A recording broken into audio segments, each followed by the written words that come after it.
କେଉଁଟ ବା କୈବର୍ତ୍ତ କୈବର୍ତ୍ତର ଜନ୍ମ କାହାଣୀ ବୁଝାଇ କହିବି। କେଉଁ ଲୋକକୁ କୈବର୍ତ୍ତ କହିଥିଲେ?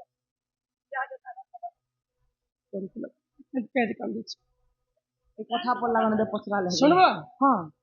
କୈବର୍ତ୍ତର କାହାଣୀ হয় গো ଶୁଣବ হ্যাঁ হ্যাঁ ଶୁଣବ হয় ଆଗ କେଡେ ସୁନ୍ଦର କଥା ଏଇଟା ପୁରାଣର ବିଧାନ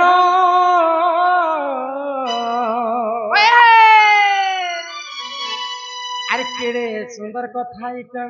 ପୁରାଣର ବିଧାନ ଏ ତୁମେ ଶୁଣୁଥିବ ମଞ୍ଜାଣି ସଜনী আচ্ছা সজনী মোর গুমানি ইটা ভক্ত কৈবর্তর কাহানি আর কেড়ে সুন্দর কথা পুরাণর বিধান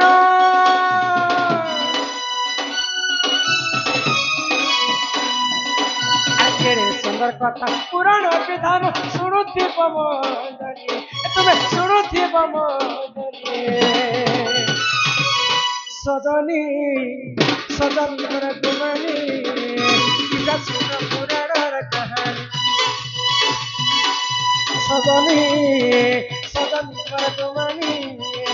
ইটা ভক্ত কৈবর্তর কাহানি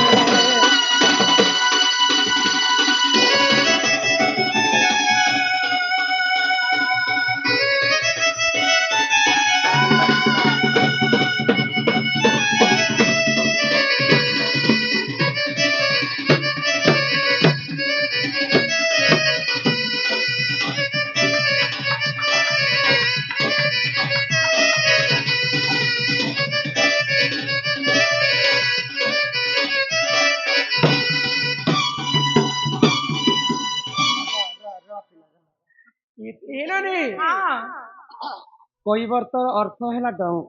ଡଙ୍ଗା କି ଚଲାଚଳ হয় গো ବୁଝିପାରୁଛ হ্যাঁ ତ କୈବର୍ତ୍ତ ଦିନେ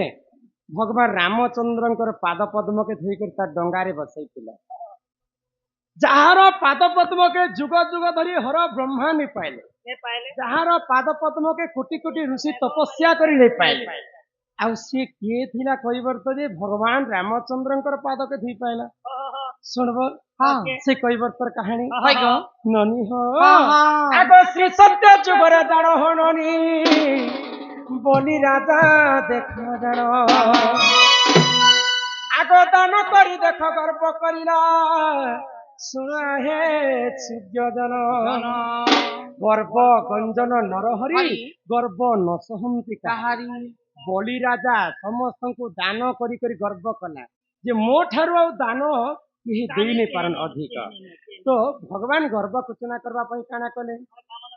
ଆଗ ବାମନ ବେଶକୁ ସେହି ହବନି କରିଲେ ଦେଖ ଧାରଣ ଆଗ ବଳି ରାଜା ପୁରକୁ ସେ ଦେଖ ତ କରିନା ଯେ ଗମନ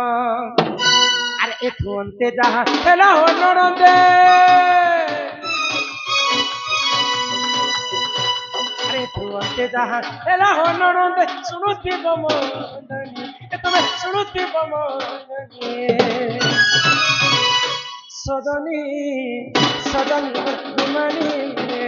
ইটা ভক্ত কৈবর্তর কাহানি সজনী সজনী মোর গুমানি ইটা ভক্ত কৈবর্তর কাহানি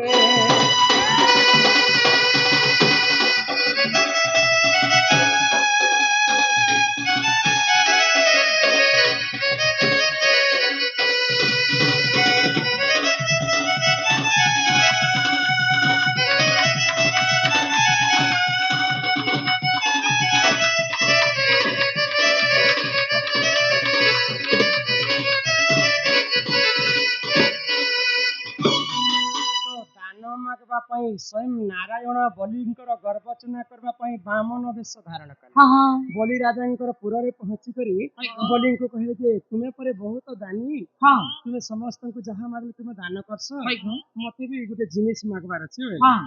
ସାମାନ୍ୟ ବାଳକ ଦେଖୁନି ମତେ କାଣା ମାଗି ଆସି বিস্কুট পতঞ্জলি বিস্কুট পুস্তক নাই ତ ବଲି ରାଜାଙ୍କୁ ବାମନ ବେଶରେ ଭଗବାନ ନାରାୟଣ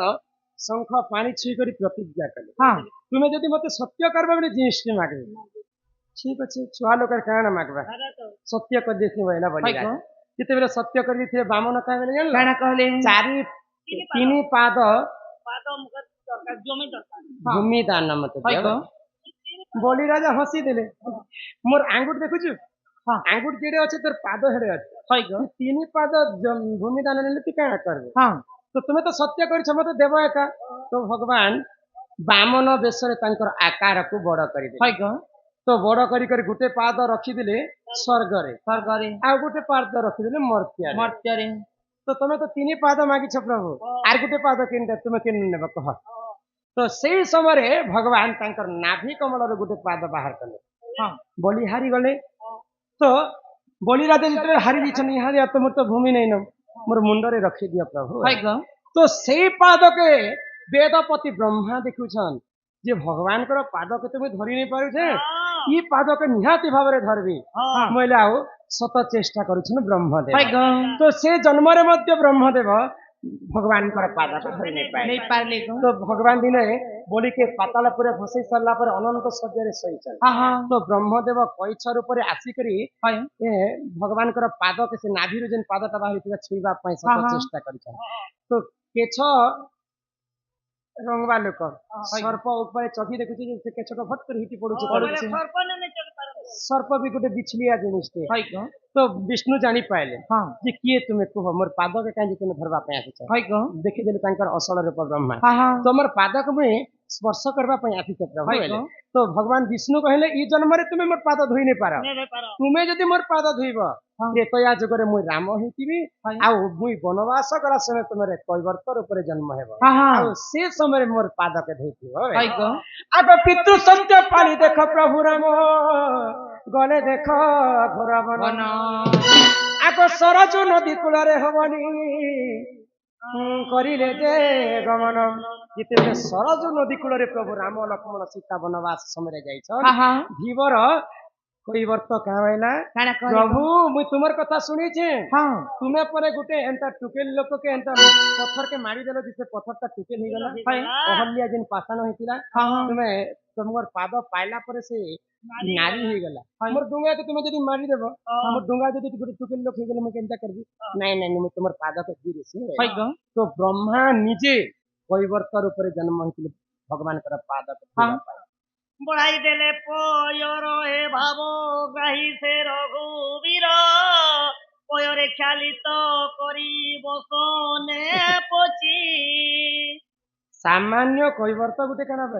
ଭଗବାନଙ୍କର ପାଦକୁ ଧୋଇ ପାରବା ନାଇଁ। ଭଗବାନ ବ୍ରହ୍ମା କୈବର୍ତ୍ତ ରୂପରେ ସର୍ବପ୍ରଥମେ ଜନ୍ମ ହେଇଥିଲେ ଧରା ପୃଷ୍ଠରେ ହଁ, ହଁ। ଆଉ ଭଗବାନଙ୍କର ପାଦକୁ ଧୋଇ କରି ରାମଚନ୍ଦ୍ରକୁ ତାଙ୍କର ଡଙ୍ଗାରେ ବସେଇଥିଲେ ଥିଲେ କହ ଏହିପରି ଜନହନନି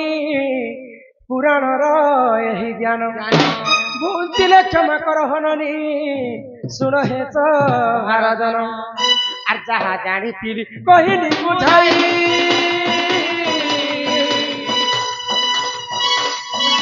জানিଥିଲି কহিলি বুঝাই শুনুথিব মন জানি তুমি শুনুথিব মন জানি সজনী সজনী মর্তুমণি পিতা ভক্ত কর্বতর কাহানি সজনী সজনী মর্তুমণি পিতা ভক্ত কর্বতর কাহানি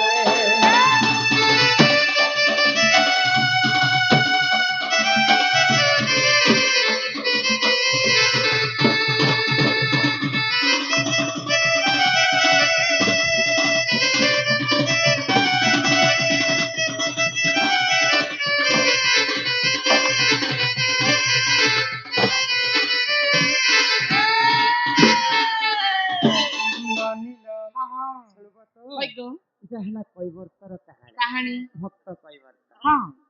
ଯେନ୍ତା କି ଶ୍ରୀରାମଙ୍କ ନୌ ଯାତ୍ରାରେ ଲେଖା ହେଇଛି ପୁତା ଆଗେ ନବମ ଶ୍ରେଣୀର ସାହିତ୍ୟ ବହିଟା ଏବେ ନି ଆସନ ଆଗର ପାଠ ମାନେ ଇହାଦେ ନେଇ ଆସିବା